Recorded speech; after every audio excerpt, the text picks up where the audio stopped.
enjoy the feeds. Let's go. Well, Jumbo friends, my name's Amber. I'm going to be your safari guide for the next whole 2 weeks. So get comfortable. We're going to be here for a bit. Just a few safety precautions before we get out there. Remain seated. Keep all hands on seat and legs inside the truck. Parents, watch your children. Children, make sure you keep an eye on those parents for me, okay? Now we are heading into these animals' homes, so we do want to be respectful towards them. Make sure we're not calling out or making any noises that they may make that does disrupt their natural behavior. Now this is a moving safari, so I cannot stop for every single animal that we see. So definitely have those cameras out and ready on any live or action mode, so you can get really good pictures or videos of these animals. And I cannot go back for anything that is dropped, so if you lose anything on the safari, please let me know. We can try to retrieve it for you later. We just can't guarantee it's in the same condition that you dropped it. Now we're heading into the Turi forest. A lot of these animals in this forest have like natural camouflage, so we're going to be really shy and try to use that camouflage to their advantage. So definitely keep your eyes out for them.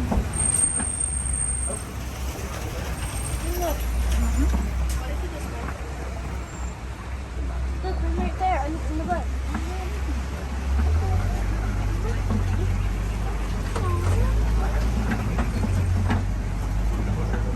On the right hand side, as the okapi. Okapis are not related to the zebra, despite their zebra hands. Their closest relative is actually the giraffe. They have really long tongues like they do. They're going to use those to get vegetation off the trees in the bushes, and occasionally lick their own eyeballs. The reddish-brown animal on that right-hand side is the bongo. Bongos are known as the ghosts of the forest. They're rarely seen because of that reason. They have that reddish-brown coat. It really blends in to a lot of stuff, as well as those lines on their body. They mimic the sun rays, so when they're in the sun, sometimes it's hard to see them. The longhorns are going to help them get through the forest as well. On that right hand side is the black rhino, the smallest of the rhinos. It weighs about 3,000 pounds, which seems like a lot to you, but for a rhino, that's pretty small. They're very solitary, so that's why you don't see them together. They're not like the white rhinos, who are more social. Right on that right hand side is the greater kudu. That's going to be a female, and I can tell because it doesn't have any horns. Only the males have the horns, and they can grow up to 6 feet across. Both are going to be about 5 feet at the shoulder and can jump over 8 feet. Right by the water here is going to be a saddle-billed stork. They are nicknamed, they have that name, because of that yellow saddle shape on their bill. When they communicate, they're going to use their bills to communicate. They're going to rattle them back and forth rather than vocal patterns like we do. Their mate is somewhere around that area, but when they mate, they do mate for. Their wingspan can get up to 9 feet across, which is about the same size as the canopy on top of the truck. Heading into the Safi River. The Safi River is home to one of the most dangerous animals in Africa, the hippo. Hippos have very sensitive skin, so you'll usually find them on the surface of the water, kind of in the shade, or beneath it, trying to protect themselves from the sun. So definitely look for any shadows or bubbles. That could be a sign that a hippo is underneath. Now, hippos are vegetarians, but they have very large teeth. Can get to 18 inches long. They're going to use those for defense rather than eating. Oh, I just saw one surface right there. When up to breathe, they can hold their breath for up to 8 minutes at a time. So they'll come up just to breathe and then go right back down. They're very territorial, especially on land. That's when they're going to use their teeth to help protect themselves and their bloat. So the group of hippos is called a bloat. On the left is going to be the Nile crocodiles. The way that you can tell they're Nile crocodiles is based off their mouths. They're cone-shaped.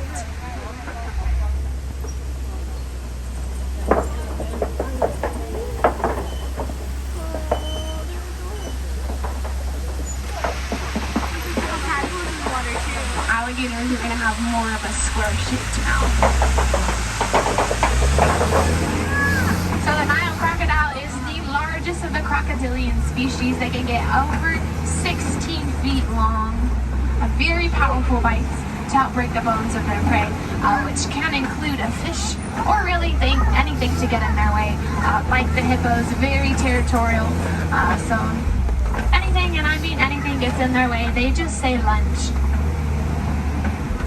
Now they are very protective of their young.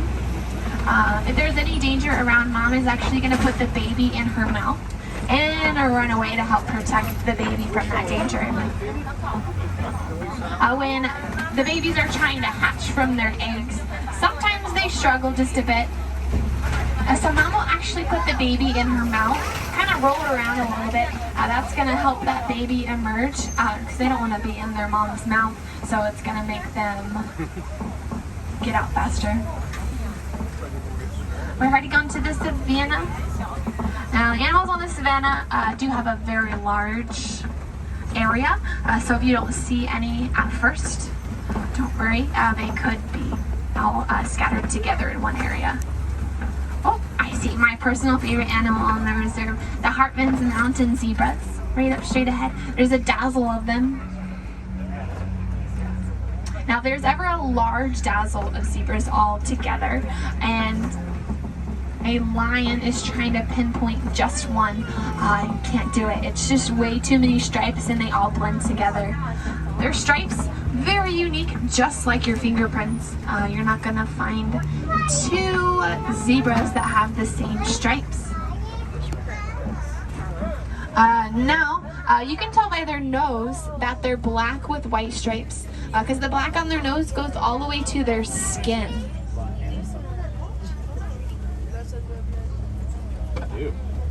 Now, when a baby zebra is born, they already have long legs like mom and dad, and those are going to help them run and walk within the first 20 minutes of birth. It's definitely a really cute thing to see. On this left-hand side, there's going to be African wild dogs. They're also known as the painted dogs because it kind of looks like they have paint patchwork all over their bodies. They can recognize each other even from a far distance from that patchwork. Very social. They do have to greet everyone in the pack in the morning before they go hunting. They do have the highest success rate when hunting. To be about 90% because they will chase their prey, take turns chasing it until it falls from exhaustion. On that left-hand side, kind of tucked in the back there, that's the sable antelope. The sable antelope is the emblem for the Harambe Wildlife Reserve. They have those long curved-backed horns to help protect themselves from lions from jumping on their backs. I also have something called nature sunglasses. They're black markings right below their eyes. They're going to help reflect the sun when they're hunting. Now there is another animal up ahead that we'll see here on the Savannah that has those same markings. I do see a confusion of wildebeest up ahead. That's what a group of wildebeest are called. In Afrikaans, their name does translate to wild beast. During migration season, they can travel 500 to 1,000 miles across in a herd of up to 1.5 million. Sometimes with all the dirt that they kick up, that can sometimes be seen from space. It kind of just looks like a giant dirt cloud right above Africa. Now, as we get a little bit closer, definitely look on the sides of their body. They have these black markings. A lot of people think they're stripes. They're actually sweat marks. They sweat just like you and I, it's just a little bit more noticeable on them. And you see some Ankole cattle kind of behind the palm trees there. They have those really large horns. Help circulate the blood throughout their body. It's gonna help them cool them down on like a really hot day like today. These little things right here are elands. They are the largest antelope. The male elands are going to make a flower crown out of like flowers, leaves, sticks, branches, and they're gonna do that to impress the ladies. Once the ladies see that, they're gonna rip it off. Here's some Maasai giraffes, the tower of Maasai giraffes.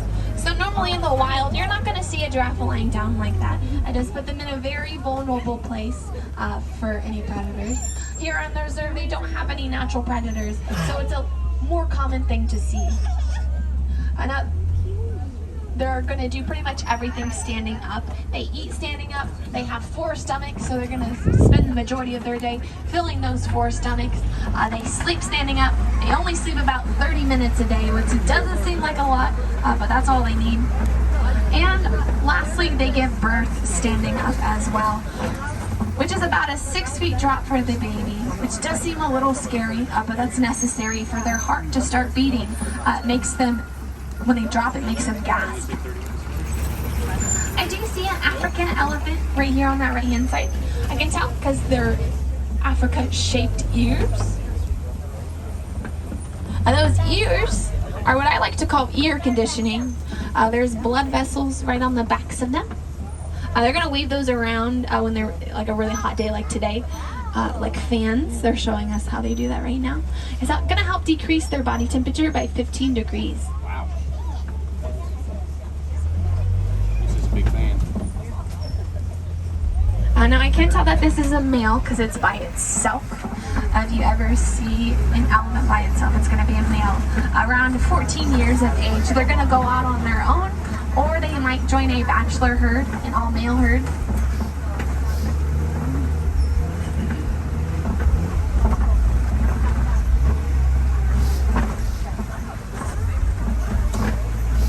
Now this bridge is a bit bumpy, so just beware.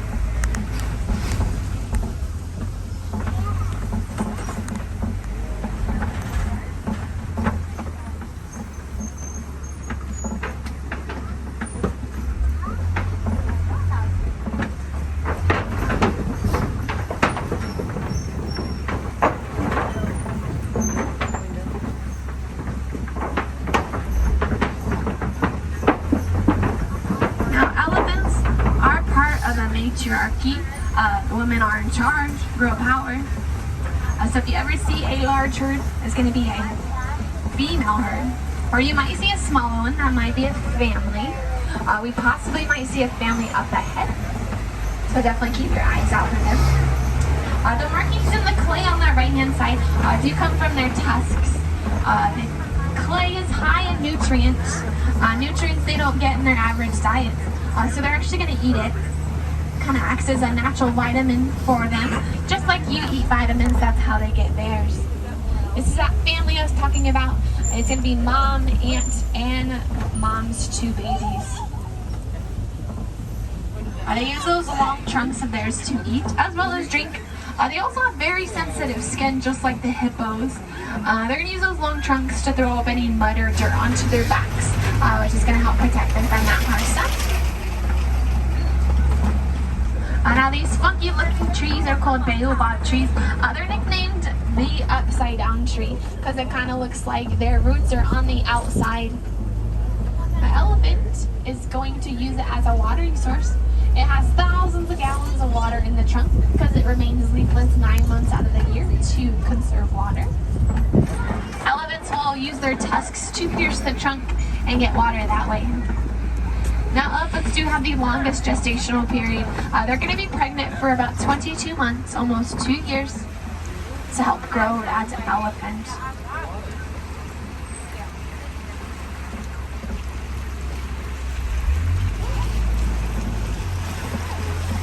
On this left-hand side, there's going to be a flamboyance of greater flamingos. Now, they are the largest of the flamingos, words are hard, but they are the lightest. They get that pink color from eating shrimp that's high in keratin. They're not going to get it until usually about 1.5 to 2 years old. When they're born, they're actually all gray. now it's nesting season, so a lot of those flamingos that are laying down are nesting.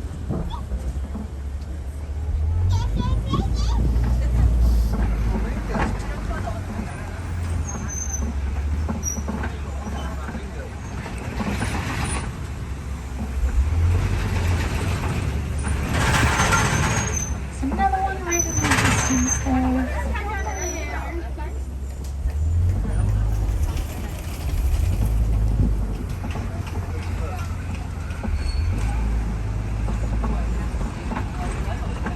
So another animal that's going to use like mud or dirt to help protect themselves from the sun is the rhino.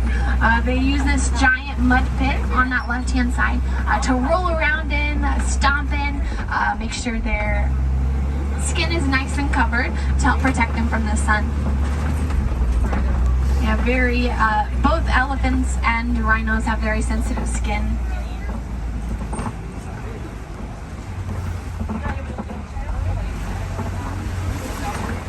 Definitely keep your eyes out on that left-hand side. They've been really hiding today. The cheetahs are the fastest land animals. They can get up to speeds over 60 miles per hour. And they can't maintain that for very long, usually just a couple hundred yards. So they do have to time out their prey just perfectly, because they can't get back up to that speed for 45 minutes. They are another one of those animals that has those nature sunglasses, black teardrops right below their eyes. They're going to help reflect the sun when they hunt during the day.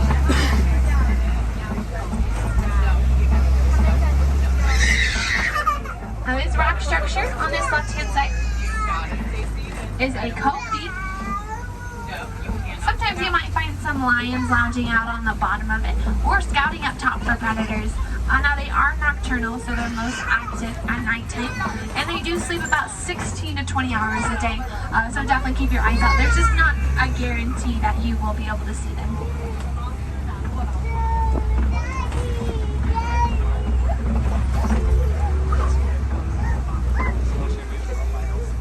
Right there, kind of laying by itself, that's a bontebok. His name is Sebastian, like the crab. About in the 20th century, bontebok almost went extinct. They were being poached for their coats in the sunlight and just give off a purple color. There was only about 17 to 20 left out in the wild due to the poaching of that coat. Farmers brought them in, built their population to what it is today. Technically, they are considered extinct in the wild. That doesn't necessarily mean they're completely extinct. It's just there's been no sightings of them out in the wild. But they do live out in reserves like this one. These burrows do belong to the ostrich? No. The warthogs. They're the largest burrowing animal. We're going to use those front tusks as well as their front legs to build their burrows. Another good look of Sebastian right there. As well as the ostrich eggs. They weigh about 3 pounds. And an average person can stand on them and they're not going to break. Speaking of the ostrich, there's one right by the truck there. They're the largest birds. But they're not going to use their wings to fly. They're known as the fastest thing on 2 legs. So when they're running, they're going to use those wings to help change direction. Now, I will tell you guys a little secret. Those eggs will never hatch. And that is because they are not fertilized. They're only females on the reserve. You can tell by their feathers. They're brown. The males are going to have black feathers. That's why you don't see any of the ostriches looking out after their eggs, because they know they're not going to hatch. But they'll lay them still, and they'll just stay there. Heading into the Magadi Glen. There'll be some Nigerian dwarf goats looking after the warden's post. They're mostly all underneath the roof there. Some common play behavior they might show is climbing, butting their heads together, or sparring with their horns. This just helps them mature and assert their dominance within the group. Now they are domesticated for their milk. It's high and nutrients as well as value. It's going to be made into products like yogurt and cheese, and then be sold to help boost the economy in villages around Africa. That's just another way that shows us both humans and animals can live together peacefully. Now if you do want to get close and personal with some of those goats, you can take the wildlife train up to Rafiki's Planet Watch. They have a petting zoo where you can pet some of the goats. You even take an animation class, draw some of your favorite Disney characters, also get a behind the scenes of what happened, like some common medical procedures of what happens here at Animal Kingdom and around Walt Disney World with the animals. Just if you do want to partake in that experience, I suggest going before 4:30. The last train does go on at 4:30. And I do recommend giving yourself at least an hour if you want to do everything up there. They have some Wilderness Explorer badges you can collect. Speaking of Wilderness Explorers, if you are one, you've been on the Symbol 1. That's a really important code you have to remember to tell the cast member as you exit. They're going to have that orange bag on. Just tell them you're on the Symbol 1. Your favorite animal you saw on the reserve, and a fun fact about that animal. Now, all the animals you saw on the reserve are endangered. You can help them by recycling your old electronics. They're made from a substance called coltan, which is mined in like elephant territories. So by donating those devices to places like Target or Best Buy, you can better